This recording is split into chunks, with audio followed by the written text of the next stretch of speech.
वो दो मुख वाला साहब कहीं हम पर हमला न कर बैठे। डैड डैड, वो रवि आपकी कुर्सी पर बैठा हुआ है। क्या? मेरी कुर्सी पर बैठा है? जी। कैसा नकली पंजे लगाकर शेर से मुकाबला कर रहा है? चलो देखते हैं।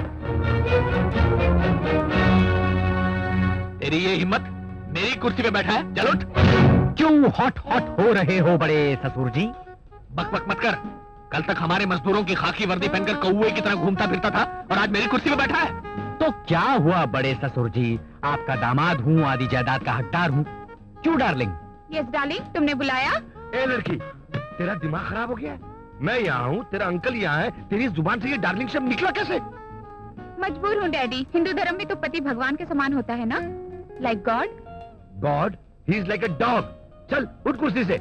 नॉट पॉसिबल स्मॉल ससुर जी, क्योंकि as a son in law इस फैक्ट्री में, इस बिजनेस में 50% पर मेरा हक है। मैं तुम्हें एक कौड़ी भी नहीं दूंगा। खैर, कौड़ी तो मैं लूंगा भी नहीं, पूरे 50% ले चुका हूँ। जेल जाने से पहले आप अपनी पूरी प्रॉपर्टी अपनी बेटी के नाम कर गए थे। ये रहा दस्तावेज, रजिस्टर्ड दस्तावेज। और मैंने अपने हिस्से का सब कुछ रवि के नाम लिख दिया है। ये रहे उसके रजिस्टर्ड दस्तावेज। अरे नालायक लड़की, ये क्या कर दिया तूने? मेरे भाई की नाक खलफ औलाद, तूने हमारी नाक कटवा दी, पूरा सत्यानाश कर दिया। पूज्य ससुर जी, क्या? पूरा सत्यानाश कहाँ हुआ है? अभी तो सिर्फ छत गिरी है, इमारत गिरना बाकी है। पूरा सत्यानाश किसको कहते हैं, बाहर आकर देखिए। Shall we leave, darling? Yes dear. Don't forget the bag. Oh no.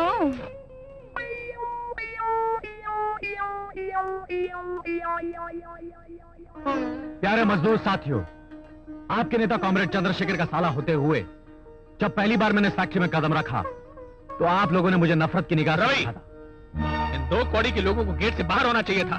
तुम इन्हें लेकर अंदर कैसे आ गए? तमीज से बात कीजिए बड़े ससुर जी, वरना आपको खुद इस फैक्ट्री के गेट से बाहर जाना पड़ेगा। आप लोग मुझ पर भरोसा करके अंदर आ गए, इसलिए जिन मजदूर भाइयों को निकाला गया था, मैं उन सबको वापस नौकरी पर रख रहा हूं। शुक्रिया। माँ जी, मैं आपके शौहर को दोबारा जिंदगी तो नहीं दे सकता, लेकिन हाँ, आपके शौहर की मौत के हर जाने के लिए और मजदूरों की भलाई के लिए अपनी जान देने वाले मेरे जीजा जी की याद में मैं आपको 1 लाख रुपए दे रहा हूँ। जीते रहो बेटा। रवि बाबू! रवि बाबू! रवि, तुम क्या समझते हो? तुम अपनी मर्जी से हाथ खोलकर हमारी दौलत लुटाते रहोगे और हम हाथ बांधे खामोश खड़े रहेंगे? तुमने जिस जिस को नौकरी पर रखा है, हम उन्हें दोबारा निकाल देंगे और तुम्हें भी उस दुनिया में भेज दिया जाएगा जहां तुम्हारे जीजा जी को भेज दिया गया था। अन्याय और अधर्म की जमीन पर जो तुमने दौलत का महल खड़ा किया है, उसकी बुनियादों को मैं हिला दूंगा। जिस जुल्म को मिटाने के लिए मेरे जीजा जी ने अपना खून पानी की तरह बहाया, उस जुल्म को मैं मिटा दूंगा। अपनी बहन के सुने माथे पर खून का टीका लगाने की कसम खाई है मैंने, और मैं तुम्हें बर्बाद करने के लिए आया हूँ। और जब तक मैं तुम लोगों को हथकड़ी नहीं पहना दूंगा, मौत भी मेरे करीब नहीं आ सकती। ये याद रखना। क्या इसका कोई इलाज नहीं? इलाज है।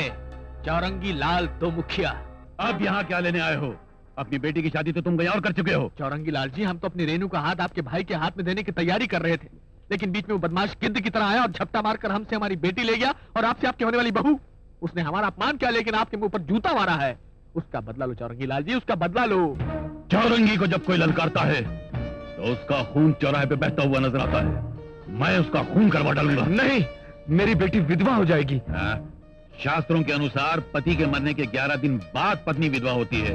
अरे उसको तो मारकर हम 11 घंटे के अंदर अपने भाई से दोबारा उसकी शादी कर देंगे और तुम्हारी बेटी के माथे पर दोबारा नई बिंदिया चमक उठेगी। क्यों छोटे? मुझे मंजूर है भैया। अगर हम जैसे बुरे आदमी इकट्ठा हो जाएं, तो एक मामूली शरीफ आदमी को मारना कोई मुश्किल काम नहीं है। चलो मैदान जंग में और हमले की तैयारियां शुरू करो। चलो। इंस्पेक्टर लोगों ने मुझे जान से मारने की कोशिश की, मैं इन लोगों की रिपोर्ट लिखवाना चाहता हूँ। ले जाओ इन्हें। चलो ले जाओ।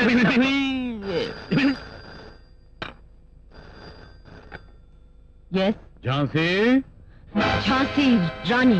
ओके, हो सकता है तुम रानी हो, मगर हम अंधेर नगरी के महाराजा हैं। Shut up. पावर मिल जाने के बाद जबान से तमीज की लगाम नहीं छूटनी चाहिए। इंस्पेक्टर साहिबा, मुझे खबर मिली है कि तुमने कैलाशनाथ के बेटे और मेरे भाई को गिरफ्तार किया है। अगर तुमने फौरन उन्हें रिहा नहीं किया तो क्या कर लोगे? खून की नदियां बहा दूंगा। तुम क्या समझते हो कि तुम खून बहाओगे और कानून हाथ पर हाथ धरे तमाशा देखता रह जाएगा? सुनो सर्कल इंस्पेक्टर साहिबा, बचपन में मेरी माँ ने जब पहली बार मुझे दूध पिलाया था तो साथ में शराफत नहीं सिखाई थी, बल्कि खून करने के नए अंदाज सिखाए थे, कानून की आंख में धूल झोंकने के नए नए तरीके सिखाए थे। बको मत। अगर तुमने कानून की आंखों में धूल झोंकना माँ से बचपन में ही सीख लिया था, तो मैंने तुम जैसे मुजरिमों को फांसी की तख्ते तक पहुंचाना माँ के पेट में ही सीख लिया था। तुम ऐसा करने की कोशिश तो करो, फिर देखना मैं तुम्हारा क्या अंजाम करती हूँ। भाइयों और बहनों, आपका ये चौरंगी लाल दो मुखिया जो अक्सर घर की चार दीवारी में बैठकर जनता के नाम डबल स्टेटमेंट जारी करता है, कौम के नाम बयान देता है, आज घर से बाहर निकलकर जनता को बुलाकर ये मीटिंग बुलाकर आपके बीच खड़ा है। क्यों? जरा अपने दिमाग पर जोर डालकर सोचिए कि प्रजातंत्र में जो कानून जनता की रक्षा के लिए बनाए गए हैं, आज पुलिस उसी कानून को लाठी बनाकर जनता का सर तोड़ रही है। ये पुलिस अपने रिश्तेदारों की मदद करती है, ये पुलिस उनकी गलतियों को नजरअंदाज करती है। तो मैं पूछता हूं कि ये जनता राज है या पुलिस राज है? अरे ये कैसे कौम के हमदर्द है, ये कैसे जनता के लीडर है? तालियां! मैं इन वर्दी वालों से कहता हूं कि मैं अपनी प्यारी जनता के लिए अपनी जान तक कुर्बान कर सकता हूं। इन पुलिस वालों को चेतावनी देता हूं जो गरीब जनता को डराने के लिए आ रही है कि मैं यहां से बिल्कुल नहीं हिलने वाला। कुतुब मीनार हिल सकता है मगर मैं नहीं हिल सकता। Stop this meeting. मेरी चलती हुई जबान को आज कोई नहीं रोक सकता। मिस्टर चौरंगीलाल, सरकार की तरफ से तुम्हें यहाँ मीटिंग करने की इजाजत नहीं दी गई। अरे इजाजत तुम दोगी भी कैसे? मेरे बेटे और इनके भाई को तुमने गैर कानूनी तरीके से जेल में बंद कर रखा है और अब हमारे शहरी अधिकारों को अपने पैरों तले रौंदने चले आई हो। बकवास बंद करो। देखो भाइयों, इस जुल्म की देवी को अपनी आंखों से देख लो। मैं कहती हूँ ये मीटिंग फौरन बंद करो। आप लोगों से गुजारिश है कि आप इस जगह को फौरन खाली कर दें, क्योंकि ये मीटिंग समाज द्रोहियों ने अशांति फैलाने के लिए बुलाई है। कृपया करके आप यहाँ से फौरन चले जाइए। मेरे गरीब भाइयों, बहकावे में आकर मत जाइए, बैठ जाइए। मिस्टर चौरंगीलाल, मैं आपको आखिरी वार्निंग देती हूँ कि आप शराफत से माइक छोड़िए और नीचे उतर आइए। मैं छोड़ दूं? कभी नहीं।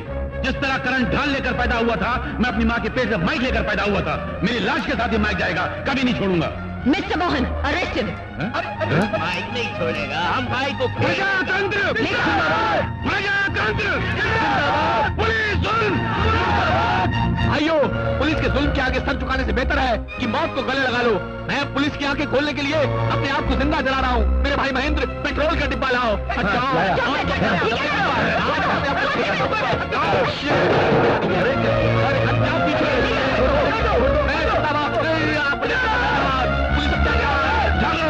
क्या हमारे बुजुर्गों ने आजादी दिलाने के लिए अपना खून बहाकर इस धरती को इसीलिए लाल किया था कि दिन दहाड़े स्वतंत्रता का कत्ल हो? ये पुलिस वाले इंसाफ को चूंटी की तरह पैरों तले मसल रहे हैं। अरे देखते क्या हो, ऐलान जंग करो, इनकलाब!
Look at this paper.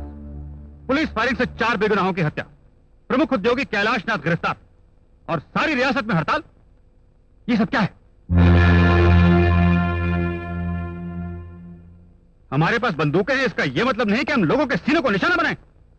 फिर तो पुलिस राज होगा, प्रजा राज नहीं। सर, उस वक्त हालात बहुत खराब हो गए थे। गुंडे जवान लड़कियों को उठाकर ले जाने लगे, बलात्कार की कोशिश करने लगे, पुलिस वालों का खून करने लगे। अगर उन हालात में मैं अपनी सुपीरियर्स की इजाजत का इंतजार करती तो हालात काबू से बिल्कुल बाहर हो जाते। इसलिए फायरिंग के ऑर्डर के सिवा मेरे पास नो मिसेस झांसी रानी, तुमने उन हालात का फायदा उठाते हुए जाती बदला लेने के लिए चौरंगीलाल और उसके साथियों को जान से मारने की कोशिश की। सर, सिर्फ इतना ही नहीं, तुमने अपने सीनियर ऑफिसर्स की इजाजत के बिना सन्यासी राजा को अब तक लॉकअप में क्यों रखा है? क्योंकि वो बहुत खास गवाह है सर। किस मुकदमे का गवाह? सर, मजदूरों के लीडर चंद्रशेखर के खून के मुकदमे का। चंद्रशेखर यानी तुम्हारा पति, है ना? जी सर। चौरंगी लाल के भाई और कैलाशनाथ के बेटे को तुमने क्यों गिरफ्तार किया? सर, रवि नाम के एक लड़के ने उनके खिलाफ एक केस फाइल किया था। रवि यानी तुम्हारा भाई, है ना? जी। यानी एक को अपने पति के लिए और दूसरे को अपने भाई के कहने पर गिरफ्तार किया। मतलब ये कि जिन लोगों को तुम पसंद नहीं करती उनसे बदला लेने के लिए तुम अपने डिपार्टमेंट का निहायत गलत इस्तेमाल कर रही हो। मिसेस झांसी, हर पुलिस अफसर इस वर्दी को पहनने से पहले एक शपथ लेता है कि आज के बाद सिर्फ फर्ज और कानून हमारे रिश्तेदार हैं, दूसरा कोई नहीं। क्या तुम्हें वो शपथ याद है?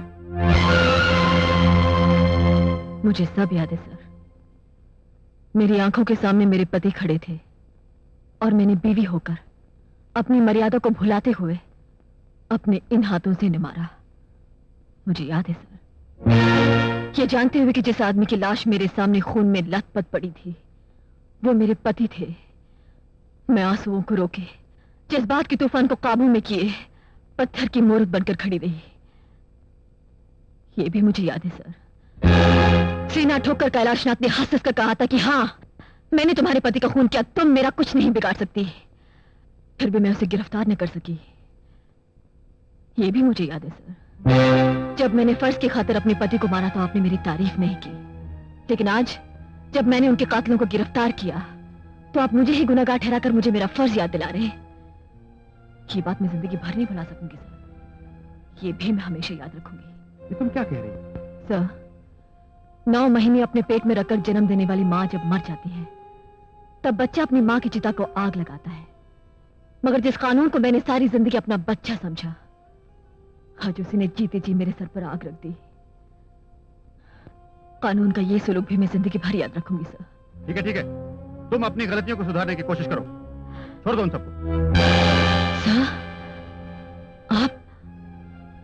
आप उन्हें छोड़ने को कह रहे हैं? यस। सर, सर्विस ज्वाइन करने से पहले हमने एक और शपथ ली थी कि हम ऊंची पदवी वालों और बड़ी हस्तियों की परवाह नहीं करेंगे, बल्कि अगर मौका पड़े तो अपनी जान की बाजी लगाकर अपना फर्ज पूरा करके ही रहेंगे। मुझे तो सब याद है सर, लेकिन शायद आप इन सब बातों को भूल चुके हैं। याद करने की कोशिश कीजिए sir. Try to remember them.